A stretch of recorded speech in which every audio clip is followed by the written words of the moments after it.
Salut à toi, j'espère que tu as la forme parce que aujourd'hui, je vais te montrer comment tu peux mettre en place très facilement une passphrase avec un hardware wallet. Alors si tu ne sais pas ce qu'est une passphrase, j'ai déjà fait une vidéo théorique la semaine dernière, je t'invite vraiment à aller la voir. Donc c'est un 25e mot qu'on va ajouter à notre seed phrase pour créer un wallet caché et se protéger de tout un tas de problématiques. Donc pour réaliser ce tuto, je vais me munir d'un Ledger Stacks. Alors pas de panique, il ne faut pas forcément ce wallet là, mais il y a deux raisons qui font que j'ai choisi ce dernier. La première, c'est que généralement, quand on va vouloir paramétrer une passphrase, on aura déjà un hardware wallet. Et très souvent, surtout dans le monde francophone, on aura tendance à se tourner vers Ledger. Et c'est pour ça que je l'utilise. Et la deuxième raison, c'est que le Ledger Stacks a un écran plus grand que les Ledger Nano S+, Nano X et Flex. Donc, ça sera plus confortable pour les besoins de cette vidéo, mais pas de panique, ça sera exactement le même fonctionnement sur les clés, sauf qu'il y aura un écran un petit peu plus petit. Donc, en gros, c'est juste pour que cette vidéo soit plus agréable. Donc, ce qu'on va faire maintenant, on va passer sur le Ledger et je vais te montrer comment mettre en place très simplement ta passphrase. Donc, pour paramétrer une passphrase, tu vas voir, ça va vraiment être tout bête.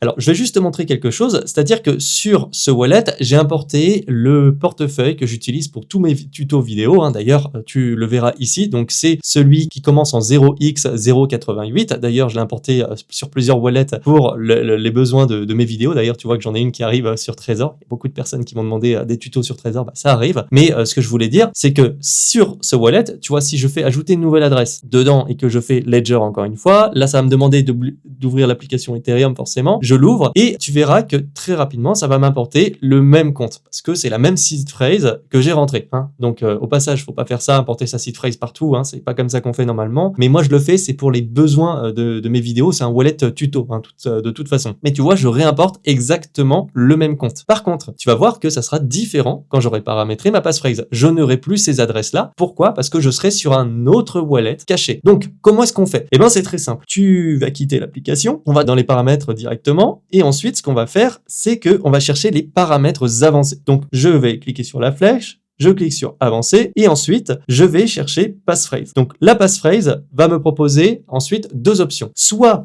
je vais définir une passphrase et un nouveau code PIN. Donc qu'est-ce que ça voudra dire? Que j'aurai ma passphrase qui sera sécurisée dans l'élément sécurisé pour le coup de Ledger. Donc j'en ai parlé dans la précédente vidéo, mais pour moi on perd un petit peu l'intérêt de la passphrase parce que si jamais notre Ledger se fait voler physiquement et que des personnes ont vraiment les compétences d'aller craquer l'élément sécurisé et d'extraire les données, alors à ce moment-là, ils auront aussi la passphrase. Donc forcément, c'est pas simple à mettre en place. Je suis bien d'accord, surtout que Ledger, c'est vraiment des têtes à ce niveau-là. Maintenant, on perd quand même l'intérêt de la passphrase contre les protections physiques. Alors que l'autre option, qu'est-ce que c'est? C'est tout simplement, on va générer une passphrase, mais à chaque fois, elle sera oubliée par le hardware wallet quand on va le verrouiller. Donc c'est plus intéressant, c'est l'idée originelle à la base de la passphrase, et c'est celle-ci que je vais te montrer dans cette vidéo. Cependant, si tu souhaites la première qui est plus agréable et plus simple, je te mets un tuto de Ledger en description. Alors en gros, qu'est-ce qui va se passer si tu la paramètres? C'est très simple, tu auras ton compte avec la seed phrase qui aura un code PIN. Donc par exemple, ça peut être 4.0. Alors bien sûr, ne fais pas ça de base, moi je fais ça pour les tutos, mais si tu as le compte avec la seed phrase de 4.0 et que tu paramètres après la seed phrase avec ça,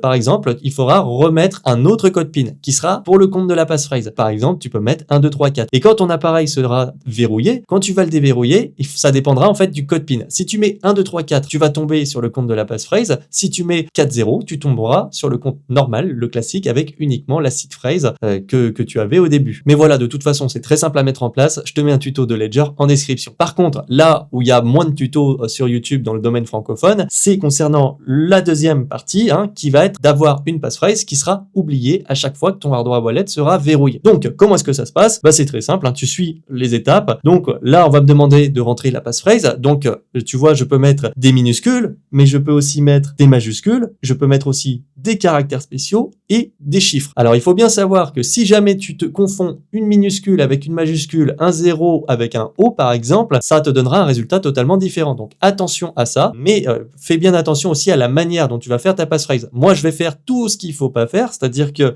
pour la simplicité, je vais mettre juste 1. Ça va me créer un autre wallet caché. Mais 1, tu te doutes bien que c'est très facile à craquer. Si par exemple quelqu'un a accès à ma seed phrase, le 1, il va très facilement pouvoir retrouver une passphrase avec un algorithme qui va essayer de brute force tout ça. Ça va se trouver très rapidement. Par contre, si tu mets vraiment un mot de passe incohérent et aléatoire avec des minuscules, caractères spéciaux et majuscules, alors là, ça sera totalement différent. Ça sera quasiment impossible pour lui en fait de trouver l'accès à ce coffre-fort caché. Donc, moi, je vais cliquer sur confirmer. confirmer. Je vais faire oui, c'est correct, hein, tu as une vérification avant qui t'est proposée et je clique sur compris. Et là, tu verras que ça va me demander mon code PIN. Donc, je vais le rentrer. Donc, moi, pour ce tuto, c'est 4.0, hein, comme tous les tutos. À chaque fois, je me prends pas la tête. Et du coup, c'est bon. Là, je vais passer sur le compte passphrase. Et à partir de ce moment-là, c'est bon, je suis déjà dessus. Donc, pour le prouver, ce qu'on va faire, c'est que moi, je vais fermer ma fenêtre de mon côté et je vais retourner sur Rabby. Ce que je vais faire, c'est que je vais importer un nouveau compte. Donc, je vais vouloir connecter mon Ledger encore. Donc là, ce que je vais faire, c'est que je vais ouvrir l'application Ethereum parce qu'il va me le demander. Et ce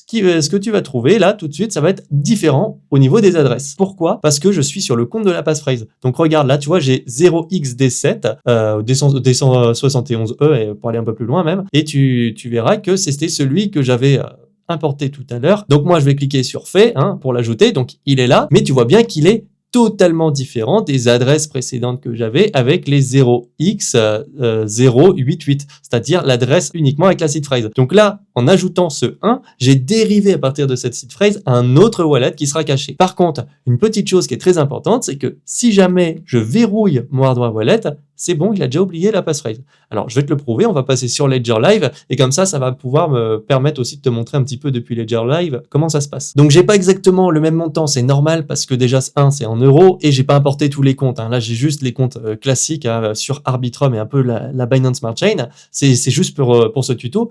Mais ce qu'il faut savoir, c'est que si, par exemple, je clique sur recevoir, donc, je vais forcément devoir déverrouiller mon hardware wallet au passage, donc, hop, je vais le déverrouiller, j'entre les 4.0, voilà. Et ce que je vais faire, c'est que je vais mettre recevoir Ethereum 1. Donc ça, c'est le compte normalement standard. Si je clique sur continuer, je devrais normalement tomber non plus sur la passphrase, vu que je l'ai verrouillé. Et tu verras, c'est exactement ce qui va se passer. Je vais tomber sur le compte normal avec uniquement la seed phrase qui me donne cette adresse que j'utilise pour tous mes tutos. Donc là-dessus, on retombe sur nos pattes. Maintenant, si je fais différemment, donc je vais valider tout ça, donc je vais cliquer sur fermer, voilà. Ce que je vais faire, c'est que je vais re-rentrer ma passphrase. Donc, comment on la retrouve, la passphrase? Ben, c'est pas compliqué, hein. Tu fais le chemin qu'on a fait tout à l'heure. Donc, je vais sur la flèche, voilà. Je vais dans avancer, je vais sur passphrase, je choisis la deuxième option.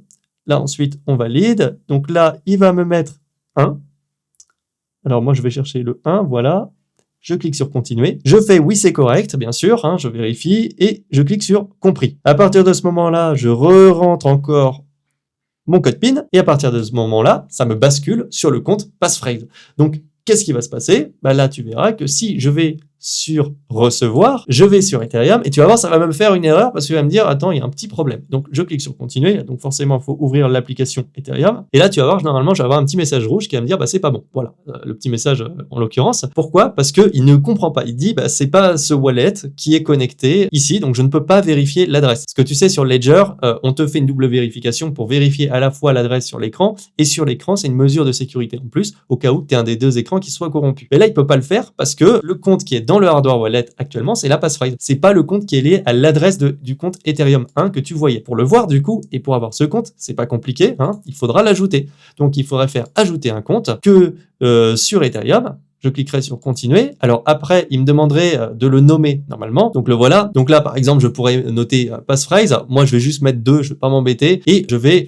importer du coup ce compte-là et je vais faire ajouter un compte. Et tu vas voir que là, je vais retrouver cette même adresse. Donc je vais cliquer sur terminer. Et ce que tu vas voir maintenant, c'est que si je vais sur ce compte-là, si je vais sur recevoir, maintenant je vais sur Ethereum 2. Là, je vais retrouver par contre le bon wallet qui sera connecté juste ici et tu verras que j'ai retrouvé cette adresse liée à la passphrase. Et c'est exactement la même chose, par exemple, que ce soit sur Bitcoin, que ce soit sur les autres blockchains, c'est le même fonctionnement. C'est que là, on est sur un compte différent. Maintenant, encore une fois, je reverrouille mon hardware wallet. C'est vraiment, c'est répétitif ce que je fais, mais c'est pour te montrer comment ça fonctionne, hein. C'est pour bien que ça s'ancre dans ta tête. Donc, je revalide et là, tu vas voir que si je ferme tout ça, alors je retourne en arrière du coup, hein, mais si je clique cette fois-ci sur recevoir et que je vais sur le compte de la passphrase, parce que là je l'ai verrouillé entre temps, d'accord? Bah, si je vais sur la passphrase, tu verras que là ça ne marchera plus parce que comme je l'ai verrouillé, je suis de retour sur le compte principal, la passphrase a été oubliée. Il faudra que je la rentre de nouveau. Alors maintenant, ce que je veux te faire comprendre avec tout ça, aussi ce tuto, tu vois, c'est pas compliqué en soi à mettre en place une passphrase. Le plus dur, c'est de ne pas l'oublier et de bien la sécuriser parce que faut bien comprendre une chose. Comme je l'ai dit, si ta passphrase, tu oublies quelque chose, un caractère, un trait, un espace, eh ben, tu perds l'accès à tes crypto-monnaies. Il faut bien en avoir conscience. Donc, c'est une mesure de sécurité qui t'apporte beaucoup, mais aussi qui peut être très punitive dans le cas où tu ne l'aurais pas bien sécurisé. Ne fais jamais confiance à ta mémoire, déjà, hein, c'est très important. Comme une seed phrase, tu notes ça sur un support physique, tu peux l'oublier, tu peux avoir des pertes de mémoire parce que, je sais pas, tu as une maladie, tu t'es pris un choc tout bête sur la tête, t'es tombé des escaliers, un tout petit truc comme ça peut tout flinguer. Donc, attention, la mémoire, c'est pas parce qu'elle est bonne aujourd'hui qu'elle le sera demain, faut rester très humble par rapport à tout ça. La deuxième chose que beaucoup auront constaté, c'est que, tu vois, c'est pas très pratique. Ça rajoute vraiment du temps supplémentaire qu'on doit allouer pour à chaque fois rentrer la passphrase, etc. Donc, ça, c'est quelque chose qui est moins agréable, forcément. Et donc, c'est pour ça que je te dis que on va pas sécuriser tout avec la passphrase. De toute façon, c'est bien d'avoir une partie de nos fonds, une petite partie sur un compte standard avec la seed phrase. Et après, le compte avec le gros, par exemple, qu'on va hold sur du long terme, qu'on va très peu bouger, ça, par contre, on va le mettre plutôt sur la partie passphrase. Et comme ça, justement, on aura une partie plus simple à utiliser avec une gestion normale, hein, la seed phrase. Et par contre, tout ce qui va être sur du long terme qu'on ne bougera pas, encore une fois, ça sera sur la passphrase. Je te donne un dernier tips avant de te laisser, tu verras, il est très sympa celui-là. Quand tu es sur ton hardware wallet, la passphrase, tu sais, de façon générale, les hardware wallets vont se verrouiller automatiquement. Surtout sur les ledgers, ça peut être frustrant parce qu'ils veulent économiser de la batterie, mais pense à aller ici. Et ensuite, tu vas dans l'écran de verrouillage et tu vas avoir le verrouillage automatique. Tu peux paramétrer ton verrouillage automatique. Moi, tu vois, je l'ai mis en 10 minutes pour les besoins de cette vidéo. Tu peux le réduire si tu veux. Mais pense à l'augmenter un petit peu parce que sinon, très, très rapidement, tu risques d'être déçu. Imaginons, tu fais quelque chose 5 minutes, il y a quelqu'un qui te parle pendant que tu es en train de faire tes manipulations. Il s'est verrouillé. Il va falloir re-rentrer ta passphrase. Et si elle est un minimum compliquée, tu vas devoir sortir ton bout de papier ou au moins, du coup, perdre du temps, essayer de le rentrer. Surtout que si tu es sur une clé, tu vas perdre un petit peu plus de temps. Donc voilà, pense à augmenter un petit peu quand même la durée de verrouillage et ça va très bien se passer. Alors, je précise une dernière fois, tout ça, tu vas pouvoir le mettre en place sur tous les hardware wallets. Tu auras des tutos en général. Après, si tu as des questions, n'hésite pas à me les poser. Pense aussi à bien vérifier ta passphrase avec des petits montants pour être sûr qu'il n'y ait pas de problème. Mais voilà, après, c'est pas très compliqué en soi. C'est juste le fait de bien sécuriser sa passphrase qui prend du temps. Donc, si la vidéo t'a plu, n'hésite pas à me mettre un petit like, à t'abonner aussi, à activer la cloche des notifications pour ne pas louper les prochaines vidéos. Et sinon, tu peux aussi regarder cette vidéo où je t'explique pourquoi, à mes yeux, les hardware wallets de chez Ledger sont les meilleurs.